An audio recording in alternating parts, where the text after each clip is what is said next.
strange is happening in the job market right now? Top companies like LinkedIn, Google, and Amazon are hiring, but not the way most people think. They're not posting endless full-time jobs. Often they're hiring internally. And the secret is that many of these internal hires started as contractors. That's the back door into your dream company.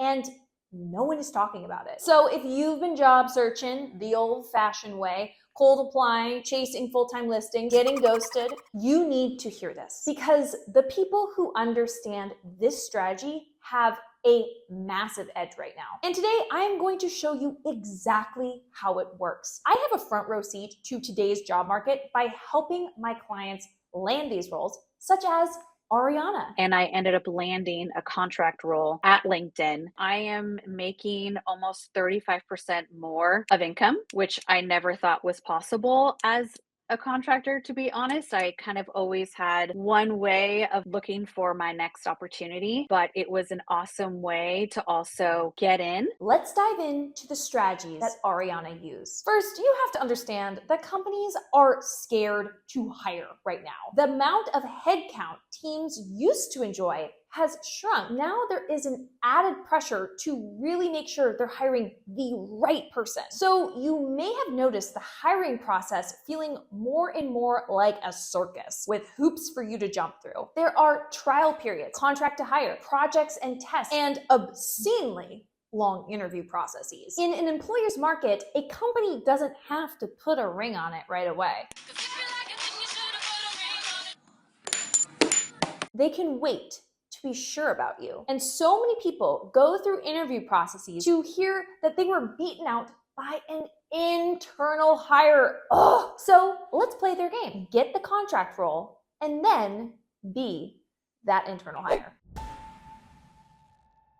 Step 1, find the roles and get them to find you. Contract roles are an excellent way to get your little toe in the door at top companies. And you can find those contract roles by going to those companies' individual job sites and also finding those roles on larger job board sites. But one of the top ways my clients land interviews is from the opportunities coming to them. Okay, so before the program, you got 0 inbound opportunities of companies finding you. But what about once you were in the program? I was getting on average 5 to 7 reach outs a week from recruiters. So if you aren't getting 5 to 7 outreaches from recruiters a week, like Ariana, you'll want a two-pronged approach of getting your network warm so that they are actively bringing you opportunities and optimizing your LinkedIn profile and other places online where folks in your profession are found, so that you get those passive inbound recruiter invitations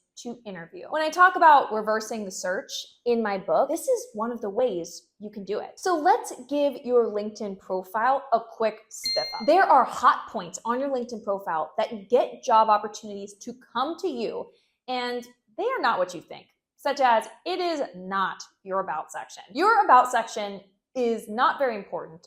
Only if someone is truly interested in your profile will they read it, but it's not the thing that catches people's attention and helps you to appear in more searches. So if you only have limited time to focus on your job search, do the about section last and put something brief there for right now. The number 3 most important part of your profile in order to show up in searches is your headline. So let's make it keyword rich and not focused on your past career, but only focused on what you want to obtain next. So use this LinkedIn headline formula. Current job, if it's relevant to what you're going for next. Keyword, industry. And if you can think of a good one that's relevant, put an accomplishment. The number 2 most important part of your profile to show up in searches is your location. The majority of recruiter searches specify a location, and this is often due to proximity to their office, even if the role is hybrid or remote. There are also potentially some preferred cities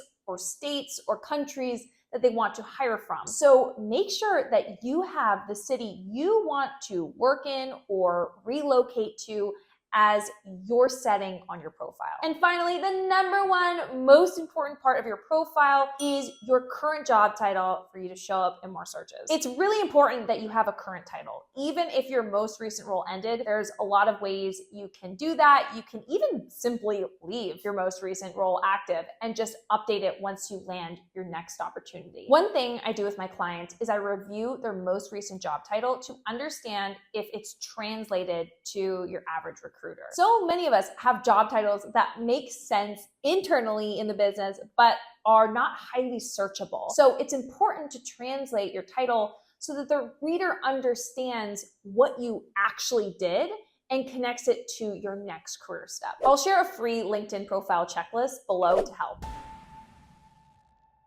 Next, let's talk about the resume. If you are going to land these contract roles, it's best to shape yourself as a square peg for a square hole.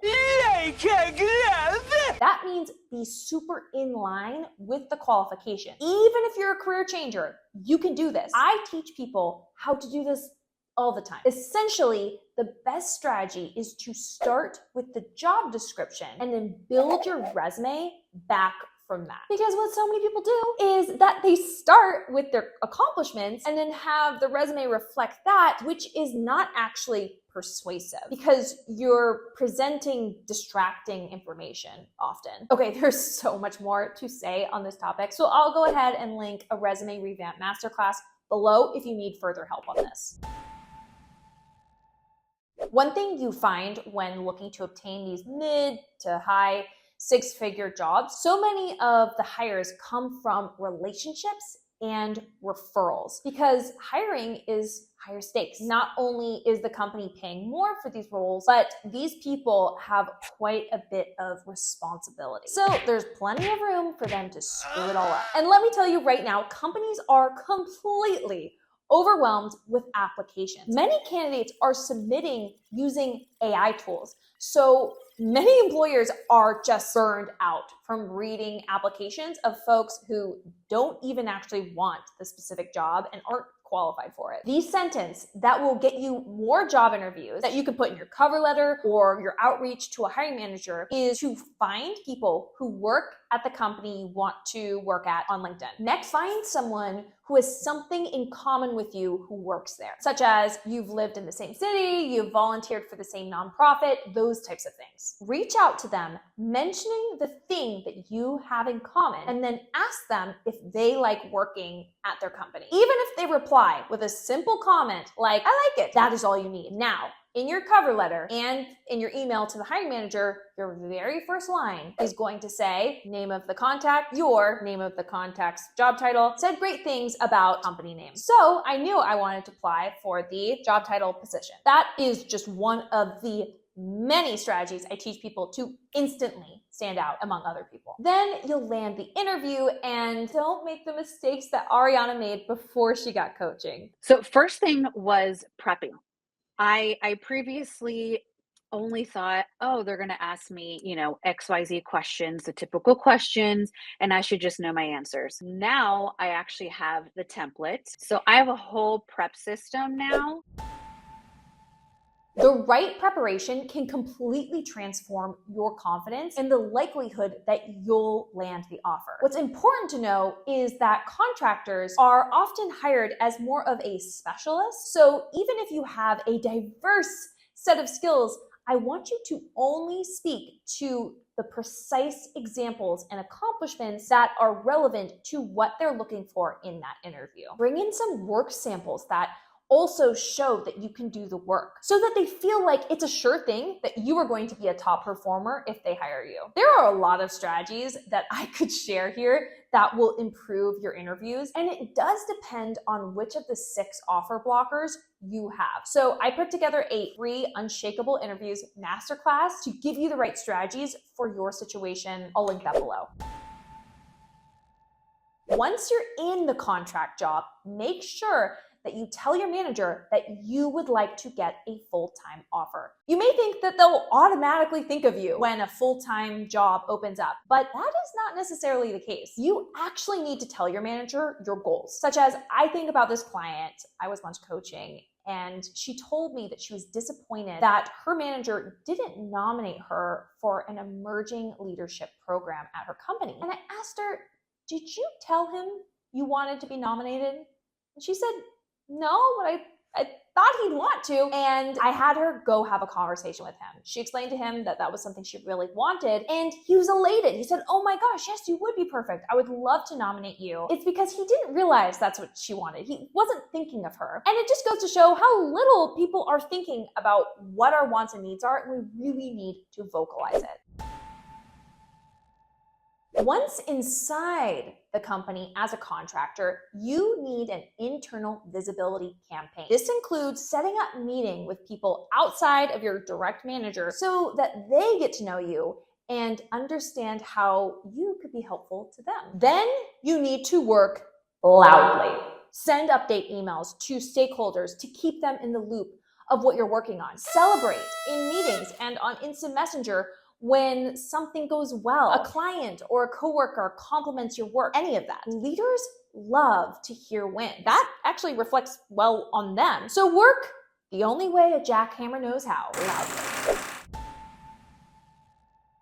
Next, get clear on internal mobility timelines. When you're hired as a contractor, say at a tech company, get a sense of when performance reviews are, when the team you joined may be growing, that kind of stuff, and learn that timeline early. Don't wait for the last week of your contract to chat about next steps. Instead, preempt the contract end date. 60 days before the contract expires, request a check-in with your manager. Bring a simple 2-page report, what you've accomplished and where you see continued opportunity for you to add value in the future. Then ask, what would need to be true in order for me to earn a full-time offer? Now, let's say that the stars are aligning, you hear there's a role opening up, you're a great fit, and you land the interview. Here's what you need to know. When you're going for an internal job role, one of the biggest advantages is access. Don't wait for the formal interview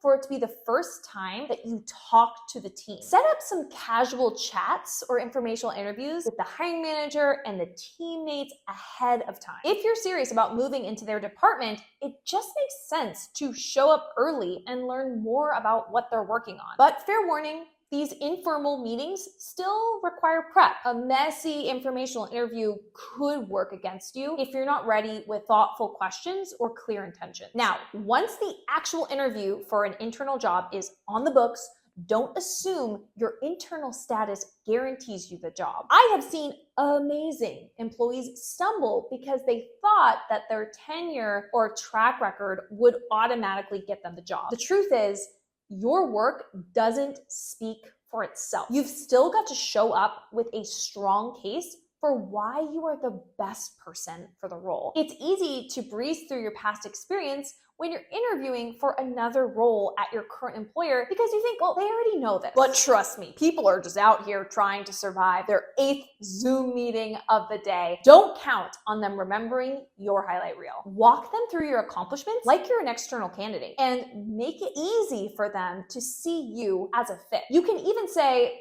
I know you may be familiar with this, but I'll walk you through it just to make sure we're totally aligned. Finally, always send a thank you email, even if you see your interviewer in the kitchen every day grabbing a string cheese. Cheese. That quick note goes a long way in confirming your interest and keeping that momentum going. This puts you in an amazing place to land a job offer and completely change Ariana's life and career trajectory. I am making almost 35% more. Grab your LinkedIn profile checklist, the Resume Revamp Masterclass, and the Unshakable Interviews Masterclass down below. You've got this. Wi-Fi high five.